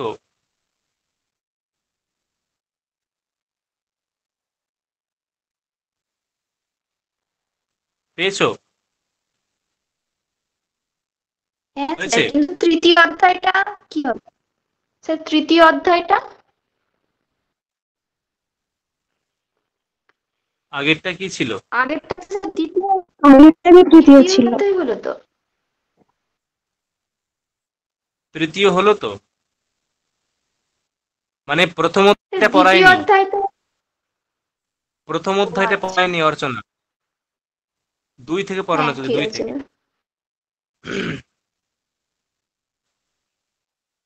বলছে বার্তা কি, কৃষি পশুপাল্যে বাণিজ্যাচ বার্তা, মানে কৃষিকাজ, পশুপালন এবং বাণিজ্য, এই তিনটেকে একসঙ্গে বলা হয় বার্তাবিদ্যা, বা এই তিনটে বার্তাবিদ্যার মধ্যে ইনক্লুডেড, অন্তর্ভুক্ত। না, কিরকম বার্তাবিদ্যা? বলছে দেখো, যদি তুমি কৃষি কাজ করো তাহলে তুমি কি পাবে? ধান পাবে, প্রচুর পরিমাণে ধান ফলাবে, ফসল হলে মানুষ উপকার হবে। ঠিক আছে? তাহলে বার্তাবিদ্যা কি করে? ধান্য প্রদানাৎ, মানে ধান প্রভৃতি প্রদানের দ্বারা ঔপকারী। ধান প্রভৃতি প্রদানের দ্বারা বার্তা হচ্ছে ঔপকারী। আর পশুপালন কি করে? পশুপালন করলে অনেক পশু হবে, সেখান থেকে পশু বিক্রয় করবো, অর্থ পাবো, আমাদের উপকার হবে। অ্যাকচুয়ালি পশুপালনটা উপকারক, পশুপালনটাই উপকারক। তাই দেখো বলা হচ্ছে যে পশু হিরণ্য কুপ্প বৃষ্টি প্রদানাৎ ঔপকারিকী। এবং বাণিজ্যের মাধ্যমে কি পাওয়া যায়? বাণিজ্যের মাধ্যমে হিরণ্য মানে সোনা, কুপ্পীয় বৃষ্টি, কুপ্পীয় মানে রূপ্য সম্ভবত, কুপ্পীয় মানে ওই তামা প্রভৃতিকে বলা হয় কুপ্পীয়। তামা, তামা টাইপের যে ধাতুজ ধাতুজ পদার্থ সেগুলো কুপ্পীয় বলা হয়। আর বৃষ্টি, ওই বৃষ্টি হচ্ছে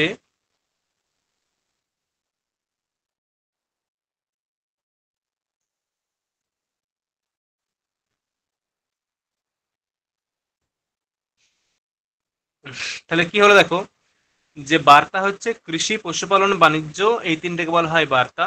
এই বার্তা কিভাবে সমাজের উপকার করে? না ধান প্রদানের মাধ্যমে, পশু প্রদানের মাধ্যমে, এবং স্বর্ণ, রৌপ্য, ঠিক আছে, স্বর্ণ, হিরণ্য মানে সোনা, কুপ্পীয় মানে তাম্র প্রভৃতি, এই সমস্ত প্রদানের মাধ্যমে এই বার্তাবিদ্যা হচ্ছে ঔপকারিকী। বার্তা স্ত্রীলিঙ্গ, তাই ঔপকারিকী স্ত্রীলিঙ্গ। তয়া মানে তয়া, বৃষ্টি মানে কি বললেন? বৃষ্টি মানে এখানে কি বলেছে? বৃষ্টিও একটা ধাতু, ঠিক আছে, কিন্তু এখানে স্যার ধাতুর কর্মকর নাম লেখা আছে, কর্মকর মানে কি? কর্মকর মানে কি বলো?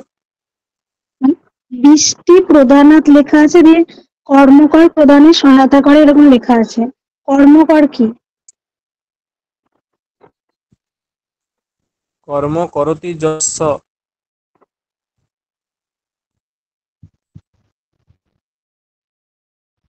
বৃষ্টি, বৃষ্টি মানে হচ্ছে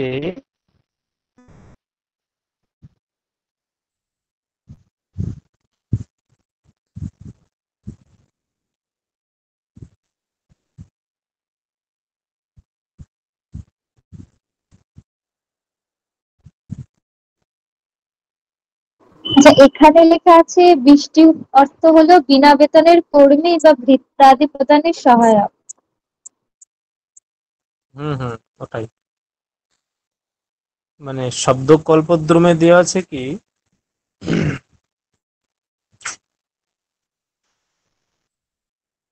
ভৃতিকঃ ক্লেশো বিজাতরূপো বৃষ্টিরিতি পাঠ্যস্বামী বেতনম অন্তরেণ, এই যে এটা, বেতনম অন্তরেণ, অন্তরেণ মানে ছাড়া, বেতনম অন্তরেণ কর্মকরণে কর্মকারিণী চেত ইতি অন্যে, মানে বেতন ছাড়া যিনি কাজকর্ম করে দেন তিনি হচ্ছেন বৃষ্টি।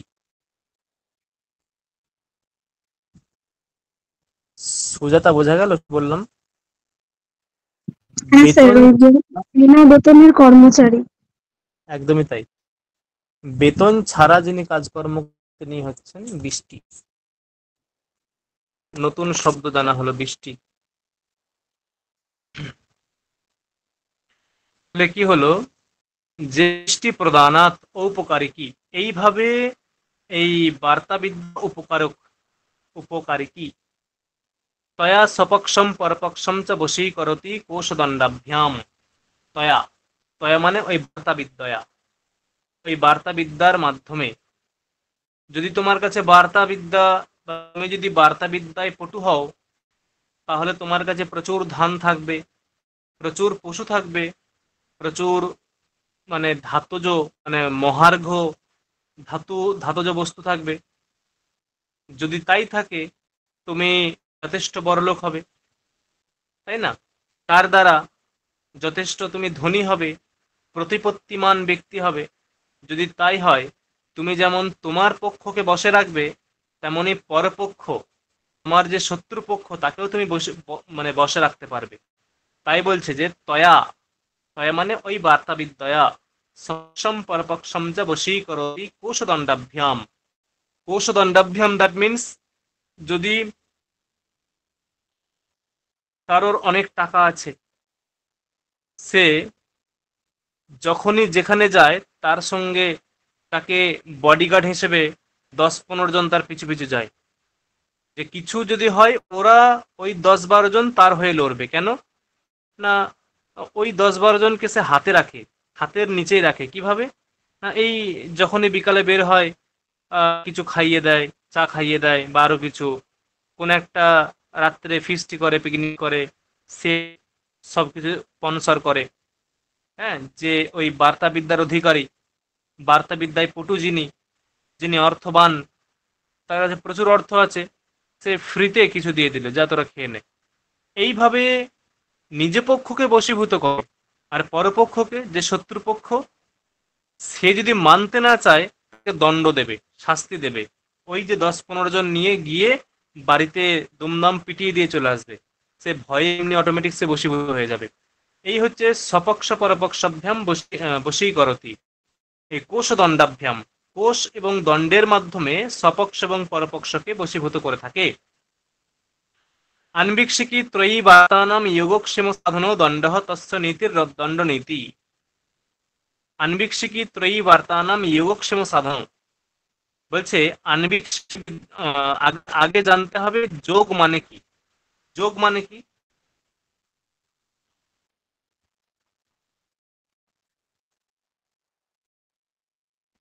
যোগ মানে কি?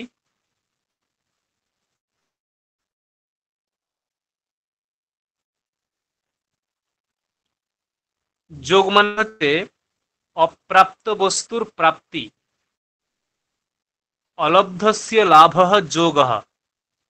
অপ্রাপ্ত বস্তুর প্রাপ্তি বা অলব্ধ বস্তুর লাভ, এটাকে বলা হয় যোগ। অপ্রাপ্ত বস্তুর প্রাপ্তি বা অলব্ধ বস্তুর লাভ, এটাকে বলা হয় যোগ। আর সেম হচ্ছে, যে বস্তুটা আমি পেয়েছি তাকে রক্ষা করা, লব্ধস্য পরিরক্ষণম সেম, বা লব্ধস্য যে আনবীক্ষিত বার্তানাম, আনবীক্ষিক বিদ্যার মাধ্যমে যেটা আমার লাভ করার কথা, ত্রয়ীর মাধ্যমে যা আমার লাভ মানে আনবীক্ষিকীর যে যোগ, যোগ মানে কি? অলব্ধ বস্তুর লাভ।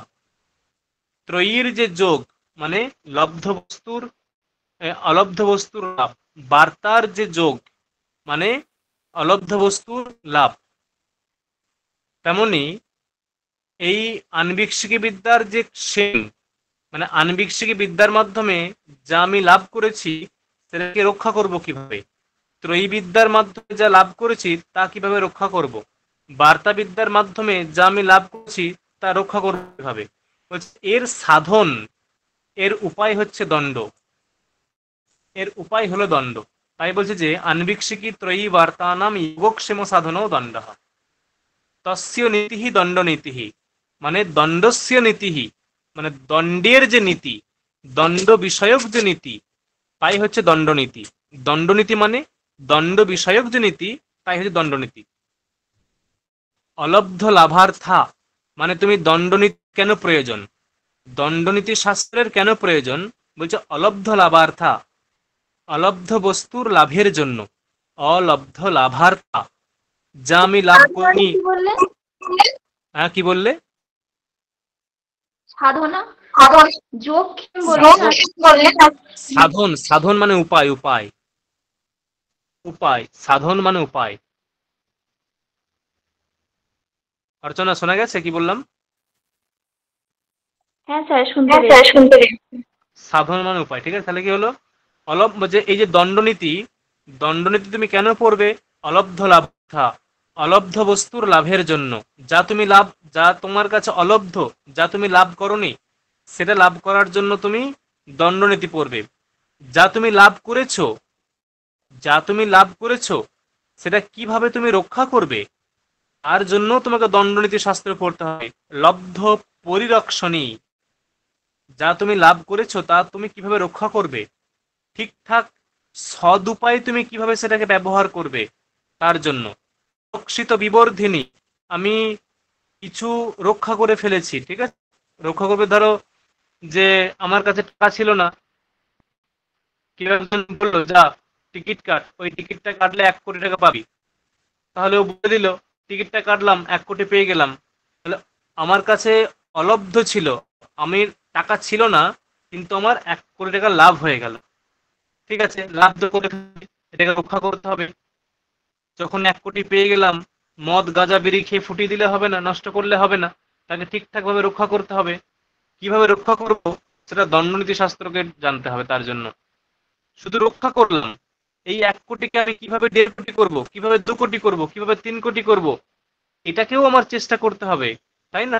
তাই বলি যে রক্ষিত, আমি রক্ষা করছি, তাকে কিভাবে বিবর্ধিনী, বিবর্ধনী মানে, বিবর্ধনী মানে কিভাবে বাড়িয়ে তুলবো, আরো দিনের পর দিন এখান থেকে কি করে বৃদ্ধি ঘটাবো এটার, তার জন্য দণ্ডনীতি শাস্ত্র পড়তে হবে। আর যেটা বর্ধিত হয়ে গেছে, মানে ধরো আস্তে আস্তে আমি এমন সিস্টেম করেছি, দিনের পর দিন বেড়েই চলেছে, বেড়েই চলেছে, বেড়েই চলেছে, এত বাড়িয়ে হবেটা কি? আমার তো সেই 3 বেলা খাবো, 100 টাকা হলেই এনাফ, 150 টাকা হলেই এনাফ, কিন্তু আমি এতটা বাড়িয়ে করব কি?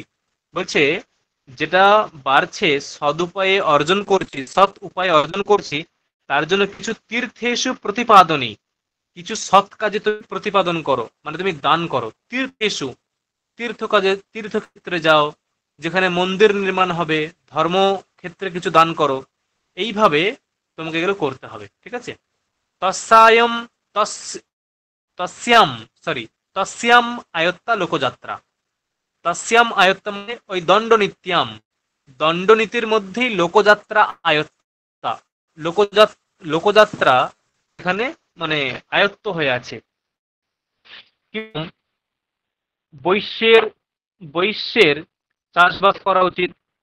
দেখা যাচ্ছে সে এখন চলে যাচ্ছে পুজো করতে, রাজা ডাকলো, কিরে বৈশ্য, তোর পুজো করা কাজ? না, আমার ইচ্ছা করছে পুজো করতে, আমি আমি আমি যা খুশি তাই করব। রাজা বলল ঠিক আছে। রাজকর্মচারীদের আদেশ দিল, একটু উত্তম মধ্যম দিয়ে দাও তো, যেন পুজো করার নেশাটা কেটে যায়। বাস, দিয়ে দিল উত্তম মধ্যম, ও আর পুজো করার নেশা চলে গেল, পুজো করবে না। ও বুঝে গেল যে না, আমাকে আমার কাজই করতে হবে, চাষবাসই করতে হবে, কৃষিকাজই করতে হবে, পশুপালনই করতে হবে। ধরো ব্রাহ্মণ, সে পুজো করছিল, পুজো করতে করতে লাগে না পুজো করতে, তোর কি ডেলি পুজো করবো, একটু দেশ রক্ষা করে আসি, 5 জনকে অস্ত্র শস্ত্র নিয়ে, 2জনকে আহ চোরদেরকে মেরে আসি, গুন্ডাদেরকে পিটিয়ে আসি। তখন রাজা ডাকবে ওই সেম একই ভাবে, কিরে ব্রাহ্মণ, তোর এগুলো কাজ, তুই করছিস না? আমার ইচ্ছা গেল, ইচ্ছা গেল, ওসব হবে না, যাও রাজকর্মচারীকে দিয়ে দাও একটু। বাস, যখনই ওকে একটু উত্তম মধ্যম দেবে, ওই ব্রাহ্মণেরও নেশা, নেশা চলে যাবে, ঠিক আছে? তার মানে কি, যদি তুমি দণ্ডনীতি ঠিকঠাক প্রয়োগ করো, লোকজা মানে যেটা কর্ম, যার যেটা ধর্ম, যার যেটা করণীয়, সে সেই পথে থাকবে, উল্টো পথে যাবে না। অতএব দণ্ডনীতি মোস্ট ইম্পর্টেন্ট, ঠিক আছে। তস্যাম আয়ত্তা, তাই হচ্ছে তস্যাম দণ্ডনীতিয়াম, এই দণ্ডনীতির মধ্যেই আয়ত্ত লোকযাত্রা। তসমাৎ লোকযাত্রার্থী, তসমাৎ যিনি লোকযাত্রার্থী, যিনি লোকযাত্রার্থী মানে কি, যিনি লোকযাত্রাকে পরিচালনা করেন, মানে রাজা, দণ্ডধর। তসমাৎ লোকযাত্রার্থী, যিনি এই লোকযাত্রাকে হ্যান্ডেল করেন, কন্ট্রোল করেন, রাজা। নিত্যম উদ্যত দণ্ড স্যাৎ, নিত্যম মানে সর্বক্ষণই দণ্ডধর হয়েই থাকবেন। উদ্যত দণ্ড স্যাৎ, তার দণ্ড সর্বদা উন্নত থাকবে, ঠিক আছে। যেই দোষ করবে তাকে শাস্তি দেবেন। বলছে কিরকম দণ্ড প্রয়োগ করা উচিত, পরবর্তী বক্তব্য।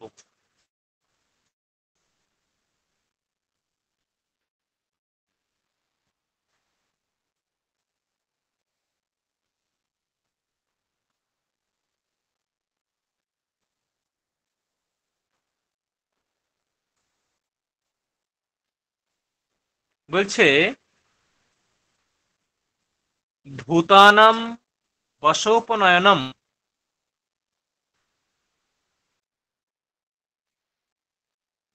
মানে ভূত মানে প্রাণী, প্রাণীদেরকে বশীভূত করার জন্য। হুম,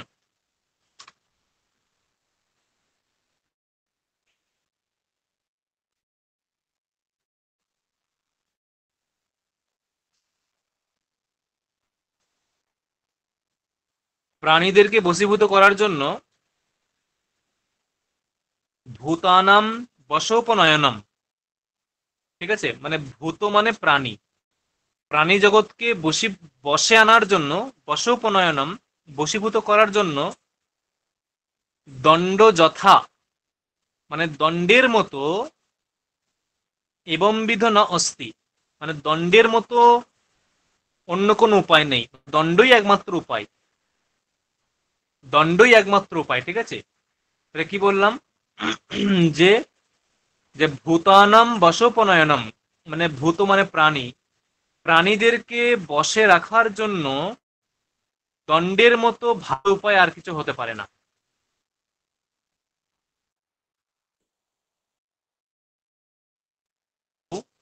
এটা আবার কৌটিল্য স্বীকার করে না।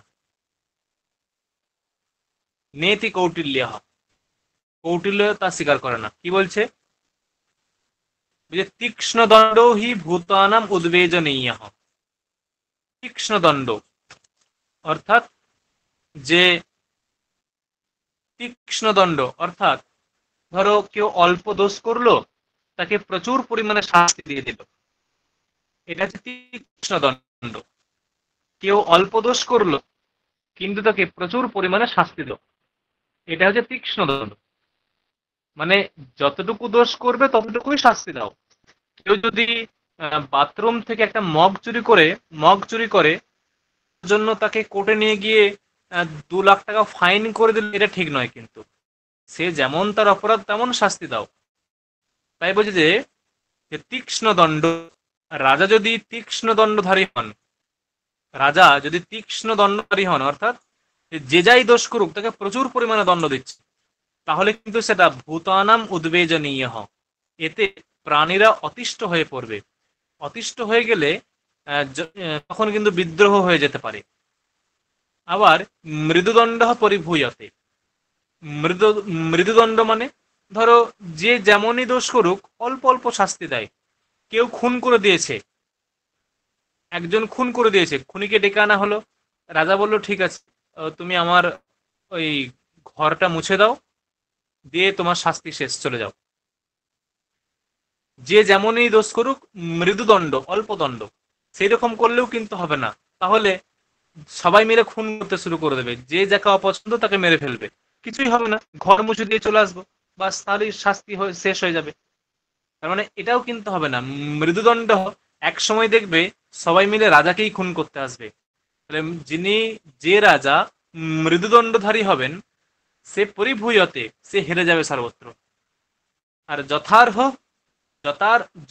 দণ্ড, যথার্হ দণ্ড মানে যেমন দোষ তেমন দণ্ড, অধিক দোষ করলে অধিক দণ্ড, কম দোষ করলে কম দণ্ড, এইরকম যিনি হবেন পূজ্যতে, সেই রকম দণ্ড পূজিত হবে। সুবিজ্ঞাত প্রণীত হি দণ্ড প্রজা ধর্মার্থ কামৈ যোজয়তি, মানে রাজা যদি সুবিজ্ঞাত মানে যথাযথভাবে জেনে বুঝে দণ্ড প্রয়োগ করেন, রাজা যদি যথাযথভাবে জেনে বুঝে দণ্ড প্রয়োগ করেন, কি বললাম, রাজা যদি যথাযথভাবে জেনে বুঝে ঠিকঠাক দণ্ড প্রয়োগ করেন, তাহলে সেই দণ্ড কি করে, প্রজাহা, এখানে দ্বিতীয়ার বহু বচন, প্রজাহা দ্বিতীয়ার বহু বচন মানে প্রজাগণকে, সেই রকম দণ্ড কি করেন না, প্রজাগণকে ধর্মার্থ কামৈহি যোজয়তি, মানে দণ্ড এটা হচ্ছে কর্তা, প্রজাহা কর্ম মানে প্রজাগণকে ধর্মার্থ কামৈহি, ধর্ম অর্থ এবং কামনা এই তিনটির সঙ্গে যোগ ঘটিয়ে দেয়, মানে ধর্মপ্রাপ্তি ঘটায়, অর্থপ্রাপ্তি ঘটায়, দণ্ডের মাধ্যমেই এইগুলো হয়ে যায়। দুষ্প্রণীত দুষ্প্রণীত যদি কোনো হ্যাঁ রাজা, হ্যাঁ বলো। বলছি প্রজাহা এখানে ওই পরে ধ থাকার জন্য বিসর্গটা লোপ পেয়েছে। হুম হুম হসিচ বিসর্গের লোপ হয়নি, এখানে বিসর্গ ছিল। যখন তুমি এটাকে বাক্য সংস্কার পক্ষ করবে, বাক্য সংস্কার পক্ষ বলে এটাকে, তখন তোমার প্রক্রিয়াটা শুরু হবে এরকম যে প্রজাস প্রজাস ধর্ম, মানে প্রজাস ধর্মার্থ কামই, এরকম বাক্য সংস্কার পক্ষ প্রজাস থেকে শুরু হবে। সকারের স্থানে কি আসবে? সকারের স্থানে কি আসবে? রূঢ়। হুম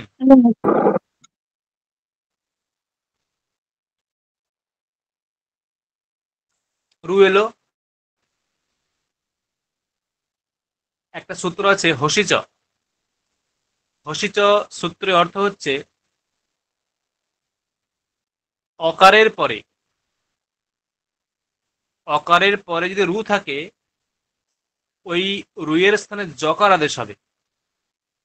অকারের পরে যদি রু থাকে, রুয়ের স্থানে জকার আদেশ হবে, মানে হসন্ত জকার।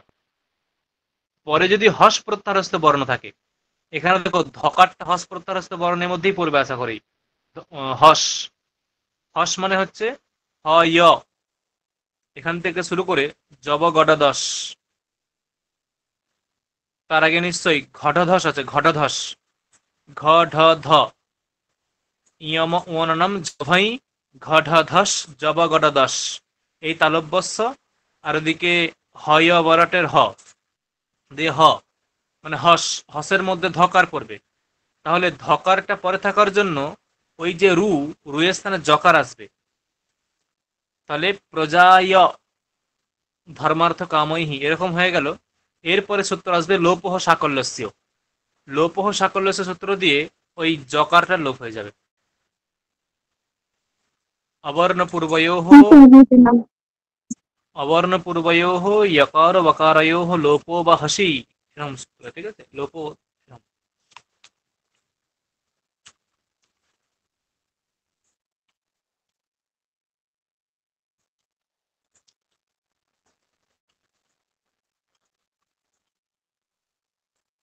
তাহলে কি হলো যে দুষ্প্রণীত, মানে যদি কোনো রাজা মানে দুষ্ট বুদ্ধির মাধ্যমে ধর্ম মানে দণ্ড প্রয়োগ করে, দুষ্ট বুদ্ধির প্রণীত মানে কি, মানে দুষ্ট বুদ্ধির দ্বারা তাকে প্রয়োগ করা। ধরো কেউ একজন আমার শত্রু, কেউ একজন আমার শত্রু কোনো অল্প অপরাধ করেছে, ছোট্ট অপরাধ করে, আমি ভাবছি তুই তো আমার শত্রু, আর আয় আমার কাছে, মানে শুধু প্রহরীরা ধরে আনুক তারপর দেখছি। বাস, প্রহরীরা ধরে আনলো, সে অপরাধ করেছে ছোট, না কি না পুকুর থেকে মাছ ধরেছে, ও 150-200 ওজনের মাছ ধরেছে, 50,000 টাকা ফাইন। তাই যে দুষ্প্রহ কাম ক্রোধাভ্যাম, মানে এখানে ক্রোধবশত করলাম, ওই যে তার বিরুদ্ধে যে দণ্ড প্রয়োগ ক্রোধবশত করলাম। তাহলে কি হয় বলছে কোপয়তি, বানপ্রস্থ পরিব্রাজকানপি কোপয়তি। বানপ্রস্থ মানে যারা গৃহ পরিত্যাগ করে বনে থাকে, তারা হচ্ছে বানপ্রস্থ। পরিব্রাজক মানে সন্ন্যাসী, মানে তাদের মন সবসময় শান্ত হয়, ঈশ্বরনিষ্ঠ হয়, ঈশ্বরানুগত হয় তাদের মন। তারা চট করে রেগে যায় না, সাংসারিক কর্মে মন দেয় না। কিন্তু রাজা যদি এরকম দণ্ডবিধান করে, তারাও রেগে যাবে। বানপ্রস্থ পরিব্রাজকান উপয়তি, যদি সন্ন্যাসীরাও রেগে যায়, বানপ্রস্থিরাও রেগে যায়, তাহলে গৃহস্থীরা কি করবে? মানে যে কাজের জন্য সন্ন্যাসীরা ক্রোধ করবে, জানবে সেই কাজ যদি গৃহস্থীদের উদ্দেশ্যে করা হয়, ওরা অলরেডি ওই রাজার ঘরে আগুন লাগিয়ে দেবে সোজা গিয়ে। মানে সন্ন্যাসী বানপ্রস্থরা কেবলমাত্র ক্রোধ করবে, ওই একই কর্মের জন্য গৃহস্থীরা অলরেডি ওই রকম কাণ্ড করে ফেলবে। তাই দেখো বলছে যে কিমঙ্গ পুনর্গৃহস্থানাম, কিমঙ্গ পুনর্গৃহস্থান, মানে তাহলে গৃহস্থের কি অবস্থা হবে? ওই রকম দুষ্প্রণীত যদি দণ্ড যদি পরিব্রাজকেরও ক্রোধ উৎপন্ন করে, তার কি অবস্থা হবে? এটা হচ্ছে বক্তব্য। বলছি যদি দণ্ড ব্যবস্থা না থাকে কি হবে? সমাজে কোন দণ্ড ব্যবস্থাই নেই, কোর্ট নেই, আদালত নেই, পুলিশ স্টেশন নেই, কি হবে? বলছে অপ্রণীত হি দণ্ড। যদি অপ্রণীত হি দণ্ড মানে যদি দণ্ড প্রণয়ন না হয়, শাস্তি বিধান প্রক্রিয়া না কে, মাৎসন্যায়ম উদ্ভাবয়তি। মাৎসন্যায় হবে। মাৎসন্যায় মানে জনসভায় সমুদ্রে বড় মাছরা তারা ছোট মাছদের খিদের সময় মানে বুভুক্ষা হলে, ক্ষুধা পেলে গিলে খায়। সমাজে যারা বড় মানুষ, কোটিপতি মানুষ, তারাও গরিব লোকদেরকে প্রতিনিয়ত শোষণ করবে, অত্যাচার করবে। এটাই হচ্ছে মাৎসন্যায়। তাই বলছে দেখো যে বলিয়ান, বলিয়ান মানে ক্ষমতাশালী, অবলম হি গ্রসতে, অবলম মানে বলম নাস্তি যস্য সবলম, বলম নাস্তি যস্য সবলম, সেই অবলিয়ান, অবলম মানে বলহীন ব্যক্তিকে গ্রাস করবে, গিলে খাবে। দণ্ড ধরা ভাবে, দণ্ডধর যদি কেউ না থাকে, তখন সেই বলিয়ান মানে বলহীন ব্যক্তিকে গ্রাস করবে।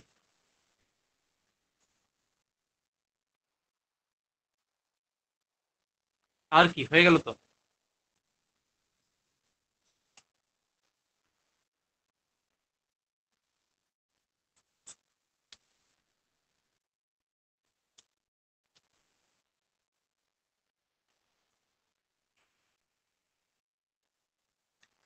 চতুর্বর্ণাশ্রম লোক, চতুর্বর্ণ মানে চারটি বর্ণ, ব্রাহ্মণ, ক্ষত্রিয়, বৈশ্য, শূদ্র, আর আশ্রম বানপ্রস্থ, গৃহস্থ, বানপ্রস্থ, সন্ন্যাস, ব্রহ্মচর্য, এই চারটি আশ্রম, এই এই লোক এইগুলোকে রাজা মানে রাজার দ্বারা দণ্ডেন পালিত, দণ্ডের দ্বারা এদেরকে পালন করে। স্বধর্ম কর্মাভিরত, নিজের ধর্মে এবং কর্মে অভিরত যিনি, তিনি স্বেষু বেশমসু বর্ততে, মানে আমি আমার ধর্মেতেই খুশি, আমি যে ধর্ম পালন করি ওতেই আমি খুশি, যে কর্ম করি ওতেই আমি রত থাকতে চাই। আমি চাই না হঠাৎ করে আমার 2 কোটি টাকা হয়ে যাক, চল মানুষ খুন করে আমি 2 কোটি টাকা অর্জন করবো, চুরিচামারি করেও 2 কোটি অর্জন করব, দরকার নেই। যিনি নিজের ধর্মে এবং কর্মে সর্বদা রত থাকেন, তিনি নিজের কুঁড়ে ঘরেতেই খুশি থাকেন। বেশ্ম মানে কুঁড়ে ঘর, বেশ্ম, বেশমসু স্বেষু বেশমেসু বর্ততে, নিজের কুঁড়ে ঘরেতেও বিরাজ করেন, থাকেন।